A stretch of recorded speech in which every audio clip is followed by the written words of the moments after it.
السلام عليكم، ازيكم حبايبي؟ عاملين ايه؟ رب تكونوا بخير. فيديو جديد ويوم جديد، يوم كله خير وبركة وطاقة ونشاط. نبدأ اليوم بتاعنا ونصلي على النبي. اللهم صل وسلم وبارك على سيدنا محمد وعلى آله وصحبه وسلم تسليما كثيرا.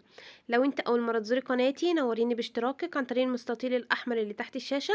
اضغطي عليه هيظهر لك الجرس، اختاري الكل علشان كل الفيديوهات اللي بنزلها توصل لكم بإذن الله. وما تنسنيش بلايك للفيديو تشجيعا منكم ليا. نبدأ يومنا ونقول بسم الله. نبدأ يومنا ونقول اللهم إني أبرأ من حولي وقوتي وألجئ إلى حولك وقوتك يا ذا القوت المتين. ربنا يعيننا ويقوينا جميعا يا رب. صباح الفل وصباح النشاط وصباح الجمال، ويومكم كده يا رب سعيد إن شاء الله بإذن الله. النهاردة معانا روتين قوي حلو جدا جدا بإذن الله، هتستفادي وكمان هتتنشطي. بس فضلا وليس أمرا ما تنسيش تحطي لي لايك للفيديو وكمان كومنت حلو كده منكم يا أحلى أخوات. يلا بينا ندخل على الفيديو بتاعنا النهاردة ونشوف هنعمل ايه. روتيننا كله نشاط وحماسي كده ان شاء الله باذن الله هيعجبكم. بس عايزاكم في الاول تصلوا على النبي عليه افضل الصلاه والسلام. اول الروتين دوت روتين يعني فترة كده صباحي كده، يعني ايه هنشوف مع بعض هنعمل ايه. كل يوم فيه شغل وكل يوم فيه نشاط كده، بس دايما نجدد النية ونتوكل على الله سبحانه وتعالى. ودايما نكسر من قول لا حول ولا قوة الا بالله والاستغفار. الحاجات دي جميلة جدا، والحاجات دي هي اللي بتجيب نشاط، وهي اللي بتحط جوه البني ادم يعني سبحان الله سبحان الله كده نشاط ما تعرفيش هو جاي منين. فربنا سبحانه وتعالى ربنا هو اللي بيعين والله المستعان. حبيت كده افطر فطار كده خفيف. الفطار ده طبعا يعني حبيت اعمل كوبايه حليب كده دافي مع قرص من اللي انا كنت عاملاها. عايزه اقول لكم القرص طعمها حلو جدا جدا. ممكن كده تعملي قرصه بجبنه، انا يعني بحب برضو القرص بجبنه حادقه، او كوبايه حليب كده مع قرصايه كده. انا ما كنتش عايزه يعني من ساعه ما انتم ما قلتولي الشاي على حليب او القهوه بلبن بتفقد قيمه اللبن خالص، فانا بدات ان انا اقلل منها بصراحه. يعني بشرب القهوه منفصله والحليب منفصل. مش اقول لكم يعني ان انا ماشيه على كده على طول، لا، في اوقات بيبقى نفسي في شاي بلبن فبعمل شاي بلبن عادي. بالنسبة اللي بيسألوني اللبن والحليب، احنا عندنا هنا في مصر الحليب بنقول عليه لبن، تمام. واللي هو بقى عندكم لبن احنا بنقول عليه زبادي، عشان نكون ايه متفقين كده وما نتوهش من بعض. لان كان جالي السؤال دوت على الفيديو في اللي على الفيديو بتاع اللي هو القرص الفيديو اللي فات وكده. حبيت كده افطر بقى التلفزيون كان شغال على الكرتون، يبقى عمر ابني كان اخر واحد هو اللي كان بيتفرج على التلفزيون وكده. فنفتح كده الشقة ونجدد الهواء وندخل طاقة ايجابية ونشغل كده القرآن الكريم يملى البيت بركة ويملى البيت كده يعني هدوء كده وراحة، مع كمان هوا الصبح كده. كنا حوالي الساعة 10، يعني مش الصبح بدري ولا حاجة، لان برضو اليوم النهارده معايا خفيف، فما حبيتش ان انا اصحى من بدري ولا ارهق نفسي من اول اليوم على الفاضي. لا، انا صحيت براحتي وفطرت كده براحتي. كوبايه الحليب والقرص يعني بصراحه دنتها مدياني طاقه ومشبعاني لحد العصر كمان، يعني دنتني فتره طويله من الساعه 10 لحد بعد العصر. حتى بعد ما عملت الغدا ما اكلتش، ما كنت شبعانه، حاسه ان انا شبعانه. فاللهم لك الحمد ولك الشكر. وطبعا ما اكلتش التلاتة، انا اكلت 2 بس وخلاص. كان عندي هنا غسيل كان عايز يتحط في الغسالة، كنت مغيرة فرش السرير بتاعي، فقلت أشغل عليهم الغسالة كده من أول اليوم علشان برضو أخلص من الحاجات اللي عليا ونرتب كده أولوياتنا، أو نرتب الحاجات اللي احنا عايزين نعملها. ان انت تشتغلي بنظام ده هيريحك قوي قوي، وان انت تفكري في اللي انت عايزه تعمليه، او تبقي يعني احنا مش شغالين كده عشوائي، لا احنا بنشتغل بس انت بتبقي مركزه، عارفه انت هتعملي ايه، عارفه هتعملي ايه قبل ايه. يعني ممكن الغسيل ده كان ممكن كنت انا شغل عليه الغساله من اول ما صحيت يعني، بس انا اجلته على بعد ما فطرت وكده. فخلاص شغلت الغسالة بتاعتي وجيت بقى دخلت، انا كنت روقت اوضتي وغيرت الفرش بتاعها. جيت هنا بقى على اوضه الولاد، هو الفرش بتاعها لسه نضيف، مش عايزه اتغير، يعني يومين كده ولا حاجه وهغيرهم. الشقه بقت دافيه والشقه جميله ومفروشه كده سجاد، عارفين يعني كنت الاول في الصيف لما كانت الشقه مكشوفه او كنت فرشه الحافظه، كنت بحس ان الدنيا بتتبهدل على طول، وان الدنيا مهما ان انا بروق وبنضف مش حاسه ان انا الحاجه بتبان. انما فعلا الترتيب والنظام ان الشقه تكون كده مفروشه بجد بتديكي دفى وبتديكي احساس كده بالنظافه والراحه. فربنا يا رب يعيننا جميعًا. الفرش عندي الحمد لله نضيف، مش عايز يتغيّر ولا حاجة. كل اللي إحنا هنعمله هنطبّق البطاطين، هننفّض كده الفرش برضه من بعد الولاد ما يقوموا، نفتّح الشبابيك، نهوّي البيت، ندخّل هوا جديد. يعني الخطوات البسيطة دي هتحسي إن دايمًا نَفَس البيت اللي داخل من برّه بيحس إن الهوا ده متجدد، وإن البيت كده نضيف وحلو. ويا سلام بقى لو عندِك شمس أو البلكونة، خرّجي البطاطين بقى بتاعتِك كده تتهوى وتتشمس. يعني أنا مش باخرّجها يوميًا برضه علشان ما تتطربش، ممكن يوم ويوم، ممكن بس أخرّجها وقت الشمس مثلًا ساعة زمن كده، وقت الشمس ما بتبقى عندي على البلكونة أخرّجها الساعة دي، وبعد كده أروح مدخّلاها علشان يعني ما تفضلش طول اليوم وتتطرب معايا. كده خلاص أنا سويت الفرش وضبطت يعني الأوضة ما أخدتش معايا حوالي 5 دقايق. جيت بقى قُلت أكنس الأرضية. هي الأرضية الحمد لله برضه نضيفة، مش مستاهلة إن أنا أطلّع لها المكنسة، هي المكنسة عندي في الشقة اللي تحت. فقُلت كده بالمقشة كده على طول، ما خدتش وقت والله خالص. فأنتِ لو مش عندِك مكنسة يعني ما تحسيش إن أنتِ في حاجة ناقصاكِ، لأ عادي، وبرضه هانضّف بيتي واحافظ على نضافته. يعني هي المكنسة مش كل حاجة. والله أنا يعني طول الصيف حتى تلاحظوني إن أنا كنت نادر لمّا باستعمل المكنسة. وفي الشتا في الشقة يعني غرف النوم عندي الشقة اللي فوق وكده، برضه من نادر لمّا باستعمل فيها مكنسة، لإن مش هتنيني بقى طالعة نازلة بيها وكده. فالحمد لله على كل حال، وربنا يا رب يوسّع علينا وعلى الجميع، اللهم آمين يا رب العالمين. كنست برضه إن أنا ألمّع العفش، إن أنتِ تلمّعي الخشب بتاعِك. لو هتكنسي بالمقشة يبقى التلميع بعد الكنس، لإن طبعًا أنتم عارفين إن الكنس بالمقشة بيطلّع وبر كده على العفش عندِك، فهتحسي إن هو مطرّب معاكِ. إنما لمّعي بعد ما تكنسي يعني وكده. لو عملتِ والله الحاجات دي هتيجي بقى في التنضيف الأسبوعي أو التنضيفات الشهرية اللي هي العميقة أوي، أوي، أوي، هتلاقي التنضيف سهل معاكِ. مش هتحتاجي ملمّع خشب. إحنا ممكن ملمّع الزجاج بنحتاج ملمّع زجاج علشان الزجاج يعني أنتِ لو لمّعتيه بفوطة ومَيّة بيطوّس كده وما بيبقاش شكله حلو، إنما ملمّع الزجاج بيخلّيه حلو. ملمّع الخشب لو أنتِ على طول أول بأول وإيدِك في الحاجة، هتلاقي ما شاء الله عندِك الدنيا نضيفة ومش محتاجة أي حاجة خالص، خالص. كده أنا سويت كل حاجة وضبّطنا الدنيا وكنسنا الأرضيات والحمد لله، الحمد لله. الشقة عندي والأوض بقت تمام وزي العسل. كان عندي شوية الغسيل المحترمين دول ما كنتش طبّقتهم. عارفين من إمتى؟ من ساعة الفيديو اللي كنت لمّيت معاكم الهدوم، ما كنتش طبّقتهم بصراحة. مكسّلة بُصّوا حاطط إيدي في السبت من ساعتها، ما كنت مكسّلة خالص، خالص إن أنا أطبّقهم بصراحة. فدايمًا كده باتشجّع وباشجّعكم، أنا كسولة جدًا. كل واحدة فينا ليها يعني نقطة ضعف كده في حاجات البيت مهما تكوني شاطرة. بس بييجي عليكِ أنتِ كسلانة في حاجة. في ناس مثلًا كسلانة من المطبخ، في ناس بتبقى كسلانة مثلًا من تطبيق الغسيل، في ناس بتبقى كسلانة من كوي الهدوم. أنا من الناس اللي الحاجتين أكتر حاجتين يعني مثلًا تطبيق الغسيل ما باحبوش بنسبة 50%. يعني أطبّق وممكن يعني باتضايق كده من التطبيق. إنما المكوة عايزة أقول لكم دي اللي أنا باكرهها 100%. ما باحبهاش أبدًا المكوة دي بصراحة. حتى يعني معظم لبس ولادي تيشيرتات، علشان مش عايزة أكوي قمصان. باتضايق أوي، أوي من المكوة بصراحة. فربنا يا رب يعيننا جميعًا، ويعين كل واحدة فينا على أمور بيتها يا رب وعلى حياتها. فأنتِ مهما يكون عندِك ما تكسليش، قومي يالّا خلّصي اللي وراكِ، نشتغل بحُب. بتفرق أوي، أوي، يعني علشان أنا ما باحبش تطبيق الغسيل، فحاسة إن هو تقيل على قلبي، يعني ما باحبوش فتقيل. إنما لو مثلًا أي حاجة تانية أنا باحبها، بتحسي كده إن الشغلانة بتخلص بسرعة، ما بتحسيش كده إن أنتِ الحاجة بتاخد معاكِ وقت. يعني أنا غسيل المواعين باحبه جدًا، جدًا، جدًا. أكتر حاجة برضه باحبها غسيل المواعين.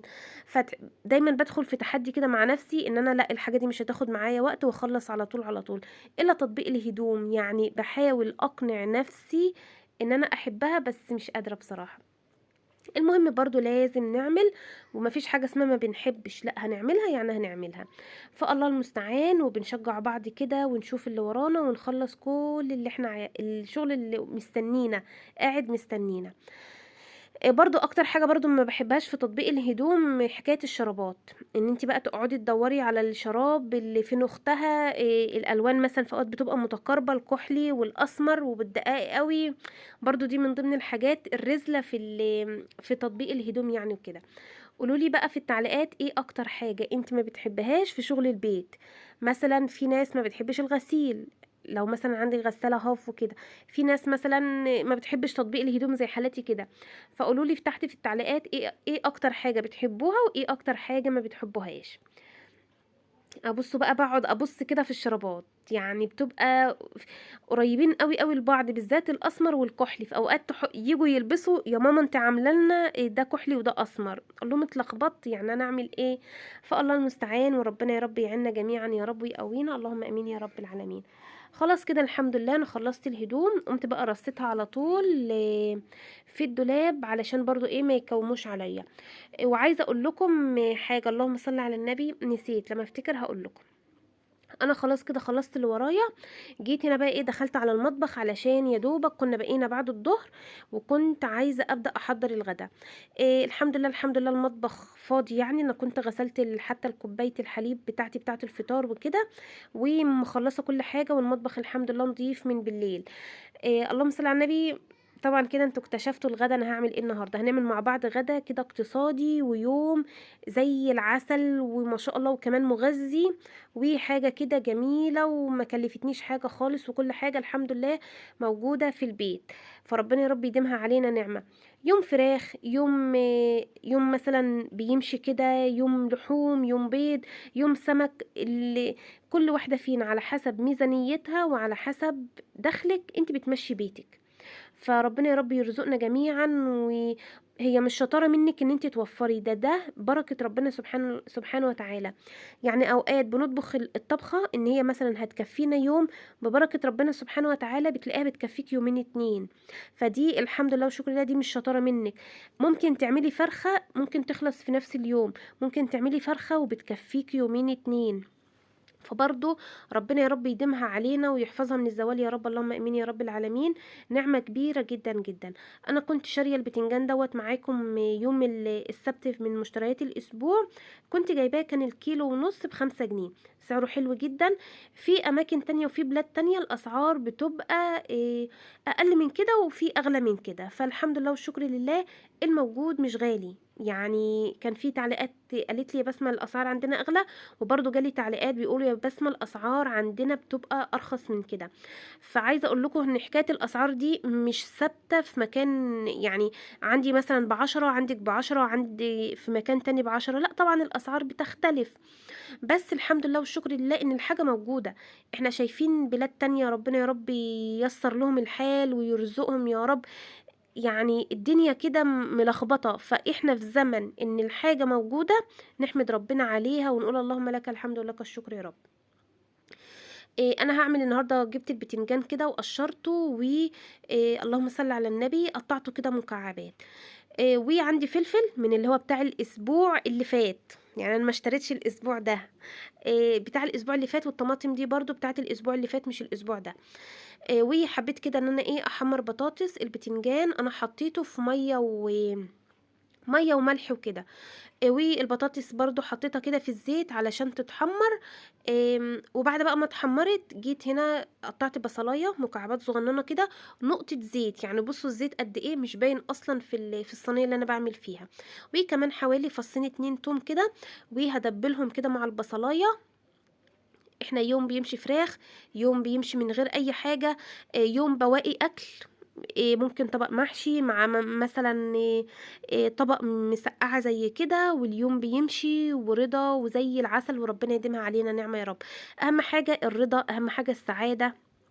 في ناس بتاكل لحوم كل يوم وفراخ كل يوم، بس ما فيش سعادة، ما فيش راحة بال، أو ممكن يكون لا قدر الله في مرض معكنن عليهم حياتهم. فدايمًا أنتِ حياتِك ربنا مديها لِك على أكمل وجه، وربنا مديها لِك يعني أنتِ واخدة حقِك تالت ومتلت. فدايمًا نقول اللهم لك الحمد ولك الشكر، يعني وإن تعدوا نعمة الله لا تحصوها، مهما نقول يا رب لك الحمد ولك الشكر برضه مش هنقدر نوفي حق ربنا علينا. فالحمد لله والشكر لله. هاعمل النهارده مسقعة، بصوا كان طعمها زي السكر بجد. انا قليت البتنجان، البطاطس، طلعت البطاطس وحطيت مكان بعدها البتنجان والفلفل. الفلفل برضو انا كنت مقطعاه شرايح. بحب ان انا اقطعه شرايح، بشيل منه البذر وبقليه مع البتنجان. والبتنجان لما بيطلع بحطه في مصفى علشان يصفي اي زيت زياده. انتوا شفتوا الطريقه، طبعا كلنا شاطرين في اعمال المسقعه. انا بقيت احب احط المسقعه في، مش احط، بقيت احب اقطع المسقعه مكعبات زي ما انتوا شايفين كده. بيبقى شكلها وطعمها زي اللي بتيجي من بره بالظبط، ما بتختلفش حاجه عن ما تسيبيها مثلا دواير او كده. آمم ما باحبش، أو ولادي كمان ما بيحبوش البتنجان. أنا عملته قبل كده، البتنجان اللي هو إيه، بتقطّعي حتّة بيضة وبتسيبي حتّة بقشرتها وتشيلي حتّة، اللي هو بيبقى إيه، كإنه مخطط وكده، بس أنا ما حبيتهوش. ما باحبش القشرة بتبقى ناشفة أو مجلدة في بُقِّي كده، أنا ما باحبهاش، لا أنا ولا ولادي، فعشان كده أنا قشّرت البتنجان كلّه يعني وكده. على طول كده حطيته بقى في طاجن ودخلته كده في الفرن يا دوبك كده. يعني حطيته من تحت حوالي 10 دقايق على ما غلي كده وتسبك مع بعضه. وبعدين ولعت عليه الشواية دقيقة واحدة، كان خدت معايا لون وخد معايا وش، وبقت ما شاء الله طعمها تحفة. عجبتهم جدا وعجبت ولادي وجوزي يعني، الحمد لله والشكر لله. وربنا يا رب يديمها علينا نعمة يا رب. حطيتي اللايك ولا لسه؟ فضلا منك حطي لي لايك للفيديو. اللي كانت بتقول لي يا بسمة يعني اللايك وكده اللي أنتِ بتقوليه، والله العظيم أنا باذكّركم بس باللايك، إنما مش باقول لِك فرض عليكِ تحطّي لايك لأ، يعني حاشا لله إن أنا أقول لكم على حاجة إن هو تبقى فرض عليكم، إنما أنا بس باذكّركم حطّي لايك يعني بس، تذكرة مش أكتر. دي والله نيّتي، وربنا وحده سبحانه وتعالى يعني يعلم نيّتي إيه، لإن أنا بجد، بجد محتاجة القناة إن هي تكبر شوية. هو الحمد لله والشكر لله طبعًا القناة الحمد لله، الحمد لله يعني أحسن من قنوات تانية كتير، أو نسبة المشاهدة بالنسبة لعدد المشتركين يعتبر برضه حلو بالنسبة لقنوات تانية برضه روتين، مقارنة عدد المشتركين بالمشاهدات. أنا حمد ربنا الحمد لله والشكر لله، ومشاهداتي على قناتي إن هي قناة محترمة، ما فيش فيها خصوصيات، يعني حياتي الخاصة حاجة وشغلي اللي هو شغل القناة ده حاجة تانية، أنا فاصلة ما بين الاتنين، مش مدخلة حياتي الخاصة في القناة. فنسبة المشاهدات علشان كده يعني متوسطة، أنا مش هقول ضعيفة ومش هقول كويسة، متوسطة الحمد لله وشكر لله، بالنسبة لان انا مش مدخله خصوصياتي. مجرد بقى ما ادخل خصوصياتي وفرقعت عناوين وكده، انتوا عارفين المشاهدات هتروح فين، هتضرب في السما. بس انا مش حابه كده، انا حابه ان انا ان انتوا كمان حابين كده، المتابعين اللي معايا في القناه حابين محتوى القناه كده، حابين محتوى القناه اللي هو روتين، تشجيع، بنستفاد من الدردشه مع بعض، بنستفاد بوصفه، بنستفاد بالحوار بالكلام كده. فالحمد لله والشكر لله يا رب، اللهم لك الحمد ولك الشكر. غسلت كده زي ما انتم شايفين الطبقين بس كده اللي في الحوض، علشان ما كانش فيه مواعين اصلا، ومش عايزه اكتر على نفسي مواعين، انا عايزه اول باول كده اخلص على طول، بما اننا داخلين على الشتاء خلاص، يعني السقعه بقى والبرد هيدخل علينا، فانا ما نحاولش ان احنا نكتر على نفسنا مواعين. ويوم ما بكتر انا بقول لكم ان انا بعينهم لكم علشان يعني يبقى في فقرة غسيل مواعين مش اكتر، انما انا ما بحبش تكتير المواعين. عملت الغدا بس ما كنتش عايزه اتغدى بصراحه، ما كنتش جعانه، بقول لكم انا القرصتين وكوبايه الحليب دنيتها مشبعاني لحد بعد العصر كده، وحتى حطيت لهم الغدا بس انا ما اتغديتش، انا كنت لسه شبعانه. فقلت اعمل ليا كوبايه قهوه، بما ان انا ما شربتش قهوه اليوم دوت، انا كنت اللهم صل على النبي، كنت بس فطرت الحليب بالقرص وخلاص ما شربتش القهوه، فقلت لا ما ينفعش اليوم يعدي من غير قهوه، انتوا عارفين. فحبيبتي بتقول لي يا بسمة عندكم في مصر اللي نفسي اشرب القهوه بتاعتكم اللي هي موش ده، انتي تنوري مصر يا ست الكل، واعمل لك انا احلى فنجان قهوه كمان بوش كده وتشربيها بقى قهوه قهوه يعني. بصوا ما شاء الله الوش حلو جدا جدا، والقهوه بتاعتنا جميله ما شاء الله. بما اننا بقى الوقت ده كنا بعد العصر، كنت الحمد لله والشكر لله صليت العصر، فحبيت بقى ايه اشرب القهوه بتاعتي، واقعد كده اخرج بقى من جو المطبخ وجو صهد المطبخ لان الفرن كان شغال. والجو اليومين دول يعني بصوا بصراحة الواحد انا لسه ما شتتش كلبس، يعني ولادي وانا يعني احنا هنا في البيت عندنا لسه ما شتناش، احنا لسه مصيفين يعني لبس صيفي وكده. فالفرن لما بيشتغل برضو بيدفي الشقة وبيحرر الدنيا كده شوية. فحبيت بقى ان انا كنت صليت العصر الحمد لله، وقلت وانا قاعدة اشرب القهوة اقول اذكار المساء مع بعض كده. بذكر نفسي وبذكركم بحاجة ان احنا ناخد عليها حسنات. لو واحدة بس تدعيلي وتقولي ربنا يبارك لك او ربنا يجازيكوا كل خير بينك وبين نفسك، دي انا اكتر حاجة اتمناها، ان حد يدعيلي بظهر الغيب دعوة كده من القلب. ان احس ان في فعلا حد استفاد من اللي انا بقوله، او ذكرتك بحاجة ممكن انت تكوني كنتي ناسياها. فدي حاجة حلوة جدا، وبفرح قوي قوي قوي لما يجيلي تعليق كويس. اه والله بس ما انت فكرتيني ان انا اقوم، او ان انا اقوم اصلي، او حبيبتيني ان انا اواظب على الصلاة. او حبيبتيني برضو اكتر تعليق جالي وحبيته قوي، انت حبيبتيني ان انا اصلي في وقته. فعلا دوت اهم حاجة اللي احنا هناخده معانا، عمرنا ما هناخد فلوس وعمرنا. ويا رب يا رب الفيديوهات ويا رب الكلام اللي انا بقوله دوت يكون شاهد ليا لا عليا، ينفعني كده يوم حسابي عند ربنا سبحانه وتعالى. فربنا يا رب كده يثبتنا وربنا يهدينا. وبذكركم كده وبذكر نفسي بحاجة بسيطة قوي. وانت قاعدة بتشربي قهوة العصر كده، او نسكافيه او كوباية شاي على السطوح، يا سلام مع الاذكار دي. وعايزة اقولك مع تكرارك للاذكار هتلاقي نفسك حفظتيها وبتقوليها كده غيبا كده. فالحاجات دي جميلة، والحاجات دي هي اللي هتنفعنا في قبرنا، وهي دي اللي هتقعد معانا. اللهم صل على النبي. ده كده كان غدانا اليوم دوت. كنت سلقت بيض وعملت كده طبق سلطة صغنطوط وطبق مخلل والبطاطس والمسقعة. وفضل ونعمة، وربنا يديمها علينا نعمة يا رب، ويحفظها من الزوال يا رب، اللهم امين يا رب العالمين. ده كده روتين النهاردة. يا رب الفيديو يكون عجبكم. ولو عجبكم الفيديو يا ريت يا ريت شير للفيديو مع اصحابكم علشان عيلة قناتنا تكبر بيكم. ويلا همتكم معايا، عايزين نكمل 100,000. والمشتركين الجدد شرفتوني ونورتوني وانتم على راسي من فوق. يا رب الفيديو يعجبكم، لايك وشير. اشوفكم على خير في فيديو جديد، هتوحشوني جدا جدا. والسلام عليكم ورحمة الله وبركاته.